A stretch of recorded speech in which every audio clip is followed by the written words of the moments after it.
Ed Carpenter. We're here at a place that might be associated with you more than almost any other driver, the Indianapolis Motor Speedway. You've stood here before receiving your pole check, I think with Parnelli Jones possibly one year as well. That was an awesome one. Pretty amazing honor. So this is your home. This is a place where folks love you more than anywhere else, I would think. Let's go for a walk and talk about your life and career. Sounds walk good. And talk.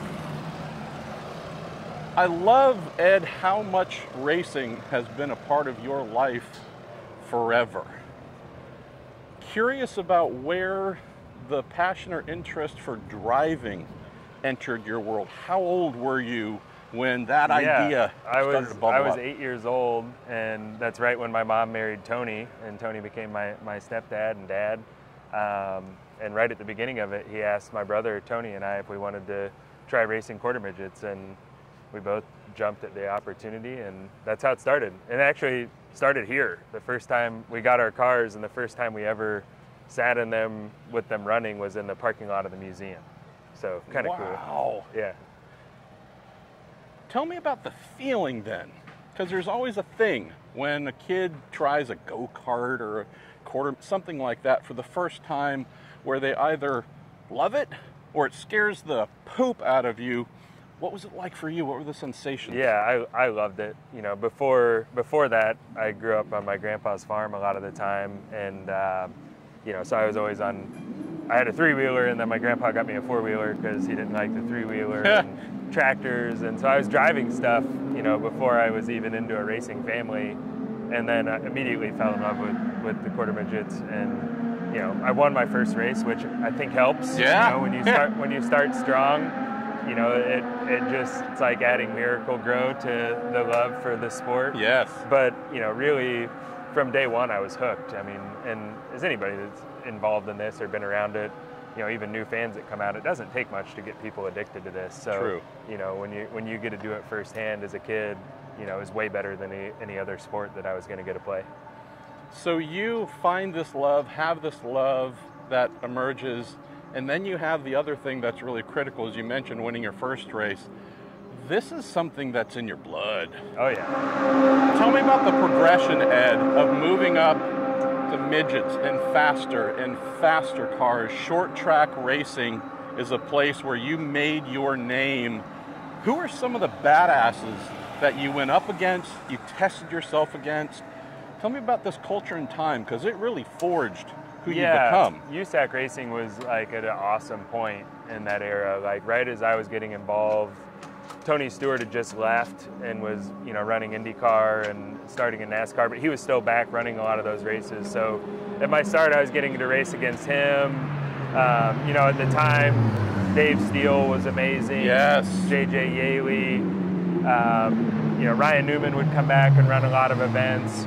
Casey Kane got started early on in my time there, so I was racing against a ton of guys that were going to NASCAR through Ford's program. You know, but for me, I always wanted to be here in an open wheel car, so that's what I focused on. Folks often forget Dave Steele was here in the Indy Racing League with who? Helmut Marko from Red Bull. Yeah. Like, that's one of those great little factoids. JJ Yaley was here in the IRL. This was a great era, mid-late 90s, where if you were a talent like yourself, you belonged here and had a shot here. Where did the IRL start to enter your interest? It was really kind of in that USAC time when I was racing against guys there, and then coming here and watching a lot of them do it here. And Steve Kinzer was Steve here. Kinzer was here. Jack you know, Hewitt. Billy Boat, you know, a lot of those guys. And so I'm racing against some of these guys and then watching them here and thinking, I can do that. Yeah, I can do that. And, you know, that's just kept working towards it. You know, and I was pretty lucky at the time, you know, say what you will about the split and the merge and everything else, but with the path that I chose and my family chose early on, you know, I don't know if I would have made it here had that not happened. So I am grateful for it, because I'd never done a road race until 2005 when Yes. we started doing road racing again at St. Pete. Like, not even in a go-kart. Like, I was quarter midgets and USAC, so... There's like, this weird turn up there. It goes right. What are you doing? So, like, the timing was right for me. Like, if I had done it, you know, in a Brian Clausen like era, I maybe wouldn't have got here. Who knows? But timing's everything. So, not gonna worry about it. Your move into the Infinity Pro Series, as it was called, we call it Indy NXT today, and then IndyCar, was a rapid one. I tried to remember all the teams you drove for.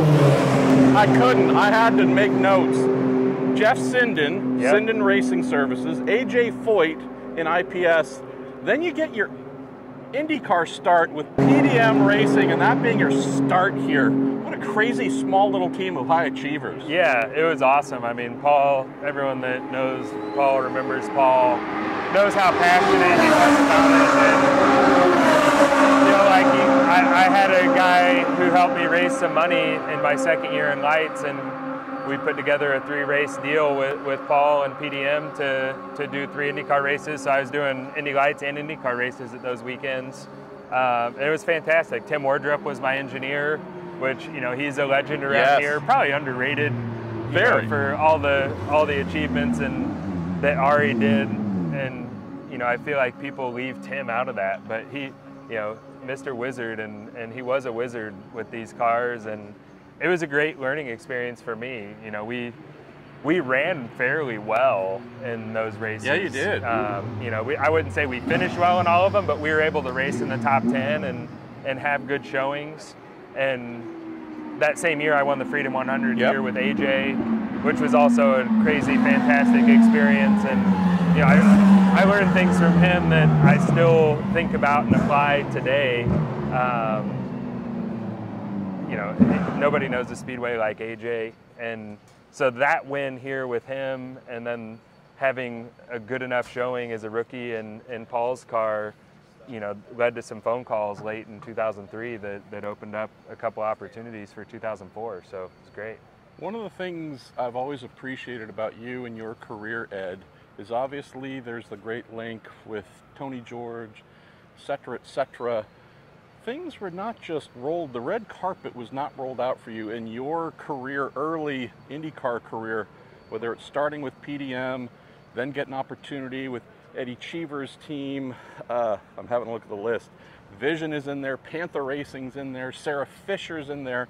There's a lot of turbulence and turmoil for a stretch there before you started Ed Carpenter Racing and said, well, the heck with this roller coaster, I'm going to start my own. But tell me about those years where it seemed like you're moving from shop to shop frequently. What did that do to you? It was tough. You know, when I was with Eddie, we had started strong. Like, we were really quick at Homestead, and they made some rule changes to the bodywork and package the induction system. Like, we were really fast at Homestead, and then, you know, rookie seasons are hard. I would say there was a lot of turmoil in the team at that point with some of the technical things they had going on. I worked with 3 race engineers that first season. And even late into the year, like, I thought I was going to be back. Like, one of Alex or myself was going to be back, and I felt like I was in a good spot. And then kind of late in the game, I was told I wasn't going to be back, which then Tony starts talking about starting Vision Racing. And I was really kind of skeptical of that. You know, I was young. I didn't totally love the optics of driving for my parents at that stage of my career. And Tony was like, look, I'm doing this whether you're driving the car or not. I'm giving you an opportunity. I was like, okay, if you're going to do it one way or the other, I guess I'm in. You know, and for him, that was a time when, you know, there was a lot of subsidies from the series to teams. And that's probably a misconception of Vision. Was his ultimate feelings on it was, if we're going to be writing checks to teams, I would rather operate the team and control the money and be responsible with it, rather than just writing checks and not really knowing how it's being managed. And it was an awesome experience, you know, starting that team. I wasn't an owner, but it was really helped me lay the foundations that prepared me for when we did start ECR. having gone through that startup, which was different than ECR because we bought Kelly Racing. The whole process of building a team and ultimately failing, you know, closing it down was a very hard experience at the end of 2009. You know, and then when that closed down, I really didn't know what was next. You know, I wasn't sure if I was going to be racing again, or, you know, Heather and I had a family at that point. Yes. You know, I was at a real weird crossroads of, okay, I've got to maybe figure out what's next here and be able to provide for my family. And you know, Heather and I were having a lot of hard talks, and then Sarah called and gave me an opportunity, which, you know, really revived my career. And you know, I'd met Stuart Reed, who's my business partner now and owned Fuzzy's Vodka, and he was trying to help us keep Vision going, but he just he wasn't ready yet, didn't have the means to do it. And the phone rang from Sarah, got that opportunity. You know, obviously had a great year with her, won my first IndyCar race. Great team, you know, they gave me a great opportunity. Again, I kind of thought that was gonna grow, and then my good buddy Joseph supplanted me there, which actually was great, because towards the end of that year, I thought I was going to have a decision to make, to stay there or leave to start my own team, and it all just kind of happened at the same time. So, you know, I was dreading telling them I was leaving, and they're like, "Oh, okay, it's okay. We're actually bringing in Joseph anyway." So it's like, whatever, New Garden. Yeah, it all worked out. Then we got back together for a little bit and went our separate ways. But yeah, it's been a journey, but everything for sure happens for a reason. And all those experiences, whether it was with PDM, Cheever, then Vision, Panther was sprinkled in there. We didn't talk about that. Driving for Sarah, you know, all those experiences. All links in a chain. They're all links in a chain, and I learned good things and bad things from each one of those experiences that we've tried to apply and make, you know, formed our DNA of Ed Carpenter Racing. We got some Stevie Ray Vaughan to close the final question day here. Last year celebrated 10 years of Ed Carpenter Racing. We look at Tony Kanaan doing his final 500. Takuma Sato yesterday told me he doesn't know if this will be his last. I tell you every year, can't be your last, Ed. I mean, I don't want you to go away. Nobody wants you to go away. Do you look at some of those other folks and say, welcome to retirement, but not me? Do you see an end of the runway for yourself at all? Please tell me no, but you're at that place where you could be asking yourself. I've been around a long time, but no, I love this. I love being here. It makes me feel young. I joke a lot. I haven't found an expiration date stamped on my bottom anywhere just yet, and as long as I feel like I can be competitive at this track and this race, I really see no reason to stop. I love it. I haven't won it. It's all I want to do.